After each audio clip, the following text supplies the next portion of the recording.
Greetings, Brookings Bio students. This is Mrs. Rydell, and we're going to continue our look at evidence for evolution. If you remember back at the beginning of our 15.3 slideshow, we made a list of different kinds of evidence for evolution. And one of the things that was number 6 on our list was looking at similarities in DNA. How does the DNA of humans compare to other organisms? And similarities in DNA and protein sequences can suggest a relatedness between organisms. The more DNA you share, the fewer differences between amino acid sequence and DNA sequence. It suggests a relatedness between organisms. We did a whole activity with this, looking at comparing sequences in amino acids. Remember, amino acids are those building blocks that join together to hook in a sequence, in a chain, to make a protein. And the sequence, what amino acid goes where in the sequence, is determined by the DNA. Remember, DNA makes a messenger RNA that carries that sequence out to the ribosome, and ribosome builds the protein by putting the correct amino acids in the right spot. So organisms that share amino acid sequences that are similar, it means that the DNA code that they have to tell the cell put that amino acid is also similar. And the more similarities you have, the fewer differences, the more likely those organisms share a common ancestor. They're related to each other. When we look at molecular homologous molecules, not just homologous chromosomes, homologous structures we talked about, but looking at molecules that are shared between living things. Remember, back in our very first chapter, we learned one characteristic of living things is they share a universal genetic code. We're talking the same language, the same genetic code molecules. We're using the same machinery. DNA makes a message, RNA goes to the ribosome, makes a protein. All living things do it that same way. And if we have genes that are really, really important for survival, if you look at those genes in different organisms, they are what we call highly conserved. Very few differences. Because if it's a gene that's really important, we don't want to have mutations changing that code and making it possibly not work. So organisms that share genes that are very important genes for survival, very few differences between different kinds of organisms. And it suggests a relatedness between living things. If you're sharing DNA, if you're sharing molecules, they have the same molecules that we have, it suggests a relatedness or a common ancestor. Not only can we look at DNA sequences, we can look at chromosomes. Remember back in our genetics chapter, we talked about taking a picture of an organism's chromosomes, matching up those homologous partners. We called it a karyotype. And if you look at karyotypes between organisms, it can also suggest relationships, evolutionary relationships between those organisms if they share similarities in common. If you look at this karyotype here, this is a karyotype of a human, 46 chromosomes. Remember, we have 23 pairs. And in a karyotype, the partners, homologous pairs, one from mom, one from dad, are lined up together, matched up. And remember, same size, same shape, carry genes, not exactly for the same choices, but they carry genes for the same traits. Eye color, for example, dad might give you a blue eye gene, mom could give you a brown eye gene. But those homologous partners, if you match them up, one of the ways you can tell they're partners is they share the same banding pattern, and that's because they're carrying genes for the same traits. If you look at a chimpanzee karyotype, it's a little bit different. They come in pairs, just like ours. You can match up homologous partners. Chimpanzees, though, have 48 chromosomes. They have 2 chromosome pairs that we do not have, and we have one big pair of chromosomes that they do not have. But looking at those, even the differences show a connectedness between humans and chimpanzees. And remember, I said they have 2 small chromosome pairs that we don't have. And we have one large chromosome. This set of chromosomes here, chromosome number 2, has some unique things about it that suggest a relatedness between these 2 organisms. So I'm going to let's take a look at those pairs of chromosomes that are different between these two organisms and see if we can maybe see some connectedness. If you take a look at our human chromosome number 2 here, this is the chromosome that humans have that chimpanzees don't have. And you compare it to the 2 smaller chromosomes that chimps have that we don't. And scientists notice kind of something interesting. If you take those 2 chromosomes and stick them end to end and line them up next to our chromosome number 2, what you notice is the banding pattern here matches. It's very similar, just like matching up homologous chromosomes. The banding pattern is the same. If you take those 2 smaller chromosomes and stick them end to end, the banding pattern matches our chromosome number 2. It suggests a possibility, and I'm going to just make a little, here's my hypothesis, and then we're going to look for some evidence to see if that is really true. I'm going to suggest that these 2 chromosomes have the same genes on them that our chromosome number 2 has. And in some past ancestor, way back down the line, those 2 smaller chromosomes joined together, they got stuck together to make one big chromosome. In a past ancestor. Now those 2 smaller chromosomes in humans disappeared because they fused together to make our big chromosome. So if that's true, I should be able to find some evidence for that. So let's look a little closer at this human number 2 chromosome. Remember we talked about the idea of telomeres. Telomeres are those little caps on the ends of each chromosome. Every chromosome in your body has telomeres at the end. They're kind of like those little plastic tips on your shoelaces that keep things from unraveling, keep the cell from losing DNA as it's copied. And every single chromosome has those at the tip. So if my idea is correct, that our big number 2 chromosome came from joining 2 smaller chromosomes that had telomeres on the ends, where would I expect to find telomere sequences on our big chromosome number 2? We have telomeres in the middle of that chromosome. Those telomeres are only supposed to be at the ends. But if you look at human chromosome number 2, not only are there telomeres at the ends of the chromosome, where they're supposed to be, there's also telomeres here, telomere sequences here in the middle of chromosome number 2, where they're not supposed to be. There's no reason to have telomeres in the middle because we only put telomeres at the ends of chromosomes. But it suggests, if we have telomeres here, that this chromosome came from taking chromosomes, 2 smaller chromosomes that had telomeres at the tips, and joining them together, fusing them to make a bigger chromosome. The other thing that chromosomes have, in addition to telomeres on the end, is centromeres. Remember, each chromosome has a little area, a centromere area, that the spindle fibers attach to when the cell is undergoing cell division. It helps to pull those copies apart. And our chromosome number 2 has a second centromere region. It's inactive. That would be really bad for a chromosome to have 2 different centromeres and have spindle fibers attaching to both of those places and trying to pull it in opposite directions.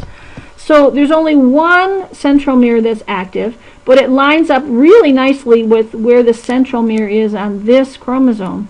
And this centromere region here has become inactivated, so it doesn't work anymore, but it's still there. We can see that structure there. It suggests that it was formed by taking 2 smaller chromosomes that each had a centromere and joining them together to make one big chromosome. Way back at the beginning when we started this 15.3 slideshow, I said be thinking about how evolution connects with everyday objects like food. There's connections to evolution in everything that we do that has to do with biology. We talked about the butterball turkey thing, the broccoli thing. We didn't talk yet about the orange thing, so let's go there now. Did you ever wonder why your dog or your cat doesn't need to eat fresh fruit? but you do. The reason they don't have to eat fresh fruit is not because it's in their dog food. It's because they have a gene that helps them do that. Fish, amphibians, reptiles, most mammals can make their own vitamin C. They have a gene that tells their body how to do that. But humans need to eat fresh fruit. If we don't get our vitamin C from eating food, we get a disease called scurvy. Remember we talked about Darwin going on his long journey? In the olden days, if you went on a boat out in the ocean for months at a time, you would have to pack along fruit in barrels and bring that along. Or when you run out of fruit, you would have to stop along the way somewhere and stock up on groceries, bring fruit onto the boat. Because if you didn't get enough vitamin C, over time the sailors would get sick with scurvy. Sickly looking, pale skin, you lose your teeth. It was not a good thing to happen. And so they would have to eat fruit along the way so they didn't end up with scurvy. And the reason is that we lack the ability to make our own vitamin C. If you look inside your DNA, we have the gene code that tells cells how to make that enzyme to make vitamin C. But our gene for that has a mutation, so it doesn't work. It's non-functional. And so even though we have the gene code for making vitamin C, we do not have the ability to make that for ourselves. We have to get it in the food that we eat because our gene is broken. Maybe you can guess what other group of organisms lack the same ability to make vitamin C. They have the same mutation in their vitamin C making gene that we do, and that's the primates. Includes things like chimpanzees, orangutans, gorillas, other kinds of apes. They have the same broken vitamin C making gene that we do. And it suggests a relatedness between those organisms. We share the same, not only the same genes, but sometimes the same mutations in the genes that make them not work. Which leads us to this vocab word. Humans have many other non-functional genes. We have the gene code, but mutations have accumulated over time to make that gene not work correctly. It doesn't make the product that it's supposed to make the proteins, make the enzymes. And those are called pseudogenes. That was our second vocab word that was not in the glossary in our textbook. Pseudogenes are genes that no longer function because of mutations. They're kind of like vestigial. Remember we talked about the idea of vestigial organs?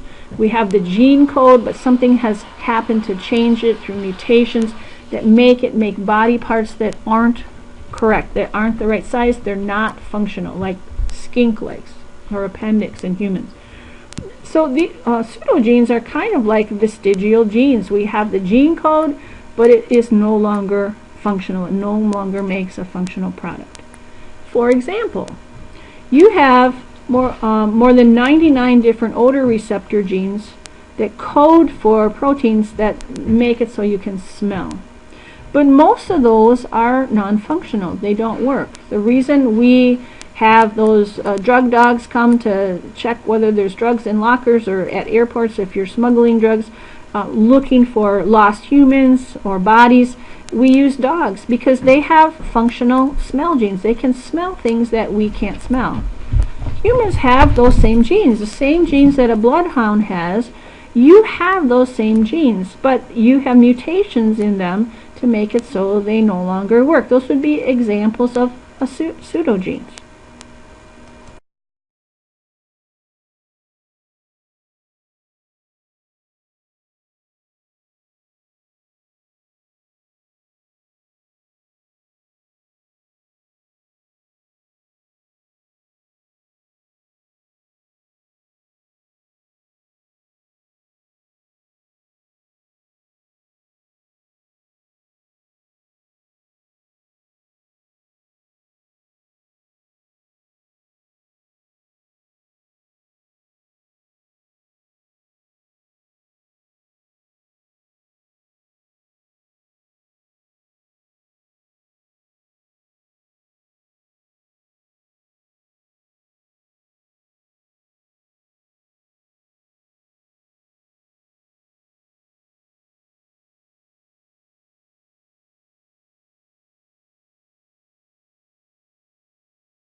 why does evolution matter now?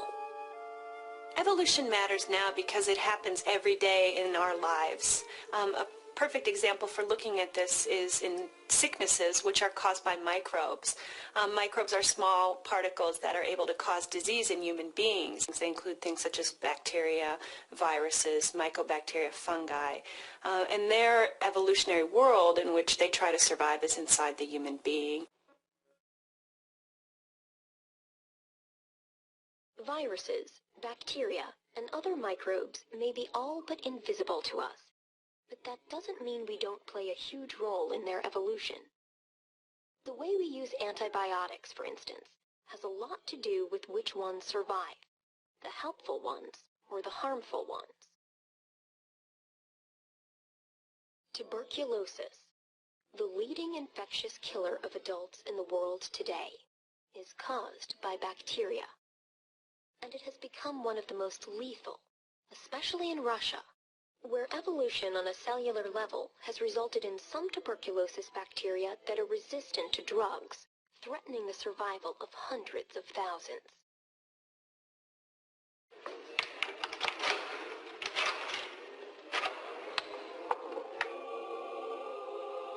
This is ground zero of a global tuberculosis epidemic. Russia's crowded prisons provide a perfect breeding ground for the transmission of tuberculosis.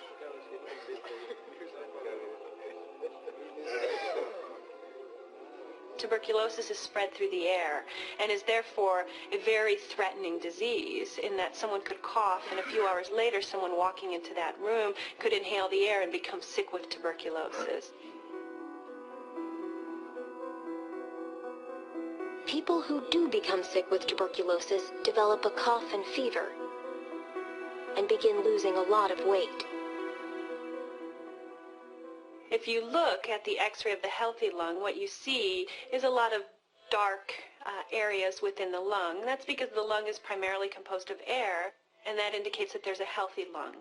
When you look at the tuberculosis lung, you can see that there are many white areas. What's in there is a lot of phlegm and blood and pus. The person is constantly coughing this up when they cough, and it's a sign that the person is quite ill. Like Dr. Jennifer Furin, microbiologist Alex Goldfarb is one of the many health professionals who travels from the United States to Russia to combat multi-drug resistant TB. Every one of you has been diagnosed with multi-drug resistant tuberculosis. In other words, the type of tuberculosis that you have does not respond to regular medications. When people are sick with tuberculosis, we often need to give them more than one medication in order to kill all of the bacteria that are living within inside that person.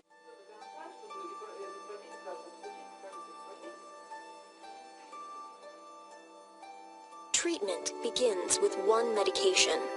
The antibiotic kills many of the bacteria. A second dose of the antibiotic kills off even more bacteria, but still some remain alive.